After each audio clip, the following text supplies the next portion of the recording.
this video, we're going to go over section 10.2 from our textbook, which is on some more trig identities, and specifically the sum and difference identities.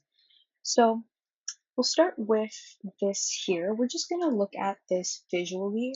Pearson does provide some PowerPoint slides which goes into how to derive these identities, but just so we can visually see what's going on before we get into them.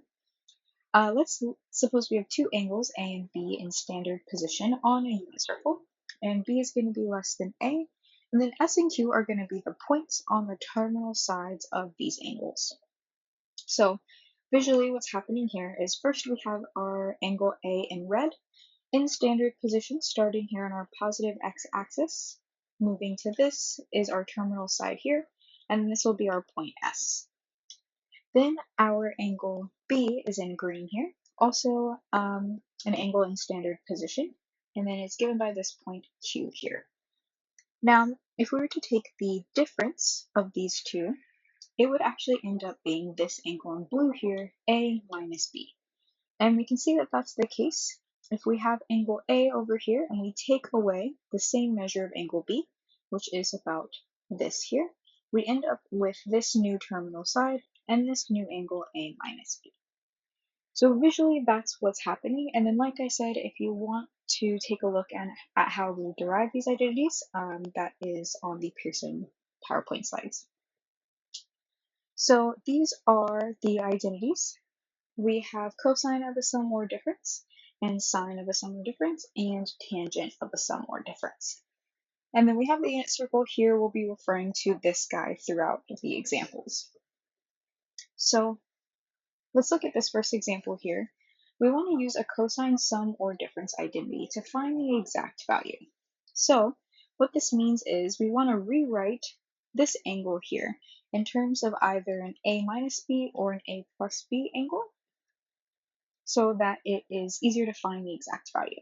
So we'll do that by recognizing that minus pi over 12 can be achieved by 2 pi over 12 minus 3 pi over 12.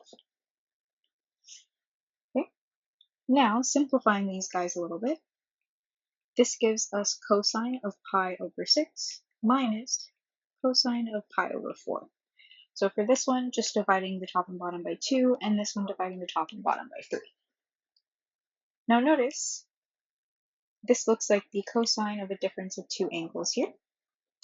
In this case, A is going to be pi over 6, and B is going to be pi over 4.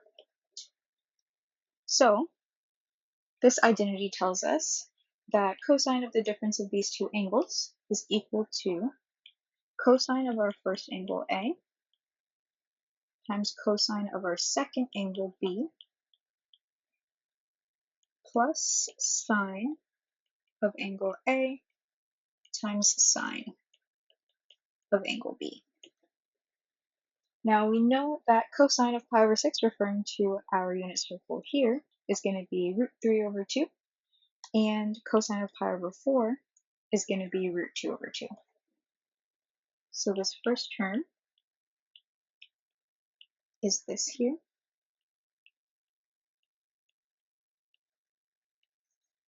And then referring again to your unit circle, for sine of pi over 6, that'll be 1/2, and sine of pi over 4 will be root 2 over 2.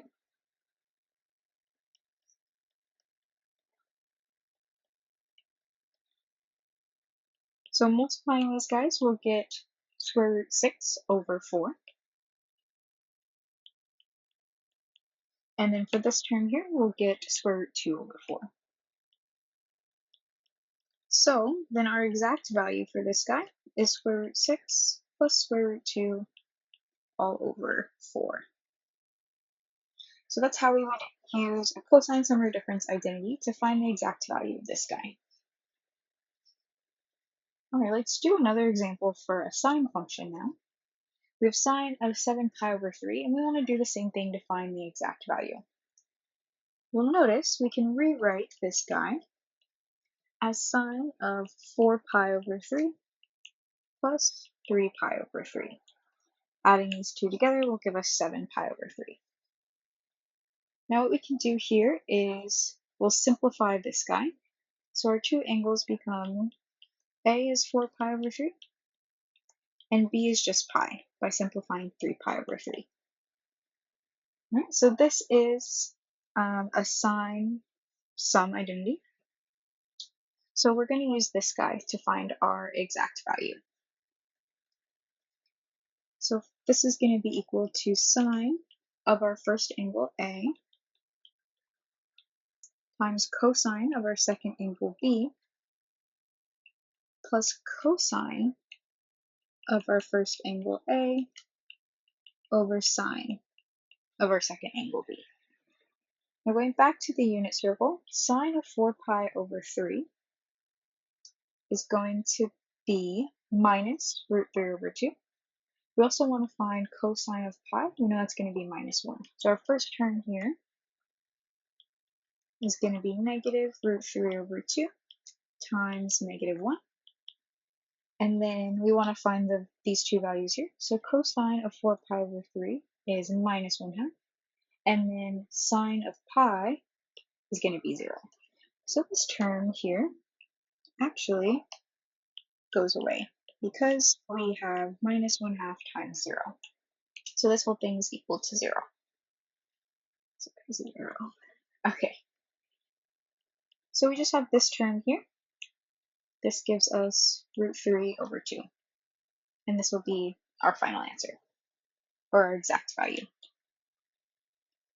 All right, let's do another example here. Now we're going to use a tangent sum or difference identity to find the exact value. So we want to find the exact value of tangent of 7 pi over 12. We can rewrite this guy as 3 pi over 12 plus 4 pi over 12. The sum of this will give us 7 pi over 12. Now simplifying this a little bit, so we'll divide the top and bottom of this term by 3, and then we'll divide the top and bottom of this guy by 4. This gives us tangent of pi over 4 plus pi over 3. And so in this case, our two angles are A is pi over 4 and B is pi over 3.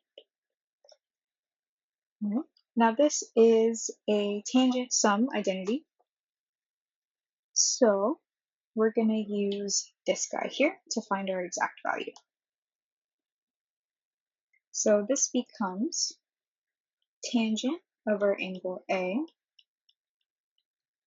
plus tangent over angle B over 1 minus tangent over angle A times tangent over angle B. All right. Now evaluating these guys, again, we're going to look at our unit circle. So tangent of pi over 4, this is going to be sine of pi over 4 over cosine of pi over 4. Going back to the unit circle, sine and cosine, we have the same value. So sine of pi over 4 divided by sine of pi over 4 divided by cosine of pi over 4 is actually just going to give us 1. So this first term here is just 1. Now we want to find tangent of pi over 3. Pi over 3 is here. That'll be sine of this guy over cosine of this guy. So that'll be root 3 over 2 divided by 1/2. Notice that this is the same thing as root 3 over 2 times 2. So these 2's will cancel out, and we end up with tangent of pi over 3 is just going to be square root 3. So we'll get 1 plus square root 3 in the numerator. In the denominator, we still have this 1 minus here. Well, we just found that tangent of pi over 4 is 1, and tangent of pi over 3 is square root 3. So this will just be 1 times square root 3, which gives us square root 3. All right, now what we want to do is simplify this guy. We'll do so by multiplying by its conjugate. When we're doing this, we are rationalizing the denominator. So we're trying to get the square root out of our denominator here for our exact answer, or exact value. So when we're multiplying by the conjugate, what's happening in the numerator is we have this guy times this guy here, and this guy times this one. What we'll get here then we're going to distribute this to both terms in our parentheses, and then distribute this to both terms in our parentheses here. What we'll get then is 1 plus square root of 3 plus the square root of 3, and then we have the square root of 3 times the square root of 3, which will give us the square root of 9.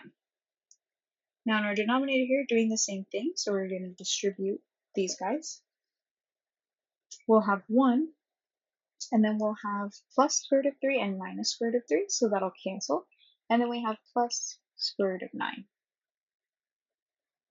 This gives us 1 plus 2 square root of 3's, since we have 2 of them, plus, we know that the square root of 9 is 3, so we just have plus 3 there.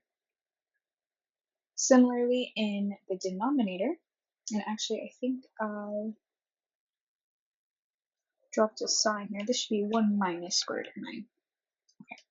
So in the denominator here, we have 1 minus the square root of 9, which is 1 minus 3, so this will just be negative 2.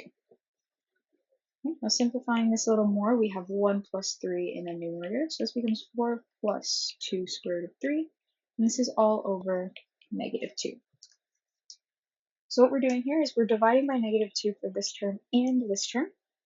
So our last step for simplifying this here will give us 4 divided by negative 2, which is negative 2, and then we have we have 2 divided by negative 2, so this just gives us a negative 1. So that'll be our exact value. Okay, and the last example we'll look at is this one here. We want to find the exact value of this guy. And at first this might look a little bit confusing, but if we remember our sum and difference identities, this guy actually looks like our difference identity for sine here.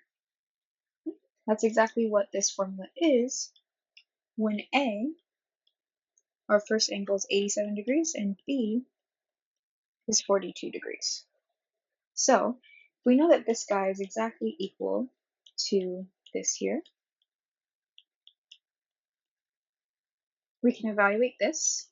87 minus 42 is just going to give us 45 degrees. And 45 degrees, we should know, is the same as pi over 4. And then from the unit circle, we know that pi over 4, or sine of pi over 4, is going to be square root 2 divided by 2. So that'll be our final answer. It is going to be helpful to have these identities memorized for the most part so that we can see something like this and recognize that it's this guy. Alright, so that'll be it for this video.